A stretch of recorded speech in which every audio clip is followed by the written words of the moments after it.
पिछले कुछ सालों में दुनिया में एक अलग ही तरह की बात चल रही है, जिसमें कई देश इस बात के लिए आंदोलन और मांग कर रहे हैं कि जिस भी देश ने किसी दूसरे देश पर राज किया था या किसी भी देश के कारण अगर किसी दूसरे देश को कोई भी नुकसान पहुंचाओ तो उस नुकसान की भरपाई करेगा वो देश। इसे आप उदाहरण से समझो, जैसे जब जापान ने अपनी तरफ से हुए साउथ कोरिया में नुकसान की भरपाई बहुत बड़ी रकम के रूप में दी थी।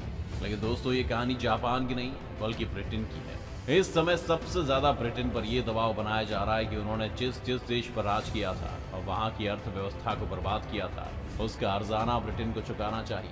अब आप भी सोच रहे होंगे कि हम ये क्या कह रहे हैं। तो दोस्तों, ये हमारे कहने से नहीं हो रहा है, बल्कि आज पूरी दुनिया के बड़े बड़े स्कॉलर्स इस पर चर्चा कर रहे हैं। इसीलिए आज के इस वीडियो में हम जानेंगे कि आखिर अंग्रेजों को भारत को पैसा क्यों और कितना देना चाहिए, और देना भी चाहिए या नहीं। अंग्रेजी हुकूमत और भारत दो ऐसे नाम हैं जिन्हें एक साथ सुनाने पर पूरे भारत के लोगों में एक आक्रोश भर जाता है, क्योंकि करीब 200 साल की गुलामी में अंग्रेजों ने भारत को बिल्कुल इकोनॉमिकली ट्रेन कर दिया था। इसका हर्जाना आज तक भारत चुका रहा है अपने पिछड़ेपन के रूप में। ये बात हम यूं ही नहीं कर रहे हैं, बल्कि 18वीं सदी में भारत पूरी दुनिया की अर्थव्यवस्था में 23% की बड़ी साझेदारी रखता था। लेकिन अंग्रेजों के आने पर और उनके राज करने के कारण यही हिस्सेदारी 23 से घटकर 4% हो गई। आप महज इसे एक आंकड़े से समझ सकते हैं कि अंग्रेजों ने हमारे रिसोर्सेज और हमारे इकोनॉमिकल रेवेन्यू को कैसे बर्बाद कर दिया, और उस बर्बादी से सिर्फ और सिर्फ उनकी झोली भरती रही।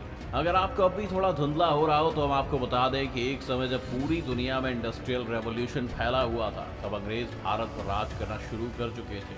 उस समय तक भारत में हैंडलूम का सबसे बढ़िया काम होता था, लेकिन अंग्रेजों ने इस काम को बर्बाद कर दिया और सारे काम को इंडिया से इंग्लैंड ले गए, और वहां से यही काम करके उसे महंगे दामों में भारत और दूसरे देशों में बेचने लगे, जिससे जो तरक्की भारत के नाम की थी वो अंग्रेजों के नाम की हो गई।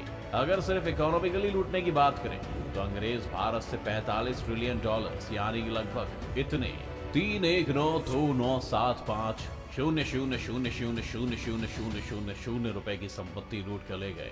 ये रुपए वाला हिसाब तो ऐसा है कि ये डेटा उन्होंने 1765 से 1938 के बीच हुई घटनाओं के आधार पर लिया है। 45 ट्रिलियन डॉलर असल में इतना ज्यादा अमाउंट है कि यूनाइटेड किंगडम की जीडीपी से 11 गुना ज्यादा है। तो अब ऐसे में सवाल ये आपके दिमाग में आ रहा होगा कि इतना सारा पैसा इन अंग्रेजों ने लूटा कैसे, इसे वो बाहर कैसे ले गए। चलिए हम समझाते हैं। ये सब कुछ ट्रेड सिस्टम के जरिए हुआ। कॉलोनियल पीरियड के पहले ब्रिटेन भारत से कई तरह का सामान खरीदा करता था। इसमें कपड़े और चावल प्रमुख थे।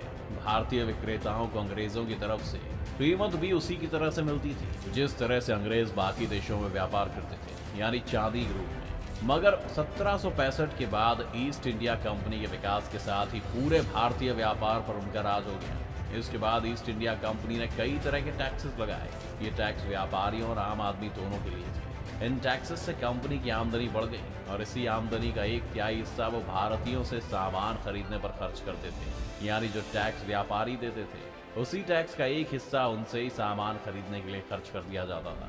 मतलब ये हुआ कि भारतीय सामान को विदेशी फ्री में इस्तेमाल करते थे, उसके लिए वो अपनी जेब से एक पैसा भी नहीं देते थे।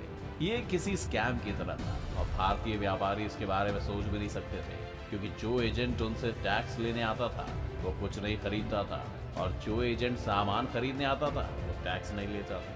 फिर उस सामान को ब्रिटेन में इस्तेमाल किया जाता था और वहीं से बचा हुआ सामान बाकी देशों में एक्सपोर्ट कर दिया जाता था, यानी फ्री का सामान इस्तेमाल भी किया जाता था और बेचा भी जाता था। इंपोर्ट की वजह से यूरोप के अन्य हिस्सों से ब्रिटेन में बहुत ज्यादा इनकम आने लगी थी। साथ ही ब्रिटेन के इंडस्ट्रियलाइजेशन के चलते लोहा, टार, इमारती लकड़ी आदि का उपयोग बहुत ज्यादा होता था। एक तरह से देखा जाए तो ब्रिटेन के इंडस्ट्रियलाइजेशन में भारत से की गई चोरी का अहम हाथ है। अगर वो नहीं होती तो ब्रिटेन की तरक्की इतनी ज्यादा नहीं हो पाती।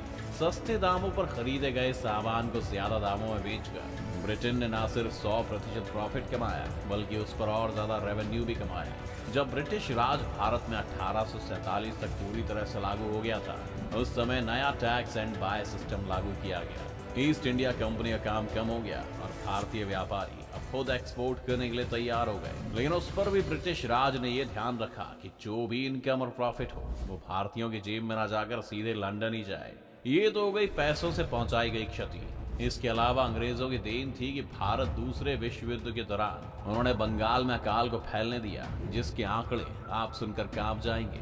उस अकाल में साल 1943 में करीब 30 लाख लोगों की जान चली गई थी। ये भी मौत का एक औसत आंकड़ा है। अब आप पूछ सकते हैं कि अकाल तो मौसम की देर होती है, तो इसमें अंग्रेजों ने क्या किया? तो इसका जवाब है वर्ल्ड वॉर 2। जी हाँ, उस समय पूरी दुनिया में वर्ल्ड वॉर 2 चल रहा था। अंग्रेजी सेना जापान से लड़ने के लिए भारत का इस्तेमाल कर रही थी। उसी दौरान उस साल पैदा हुए सारे अनाज को अंग्रेजों ने बंगाल के सैनिकों के लड़ने के लिए रिजर्व कर दिया, जिस कारण आम जनता के खाने के लिए कुछ भी नहीं बचा।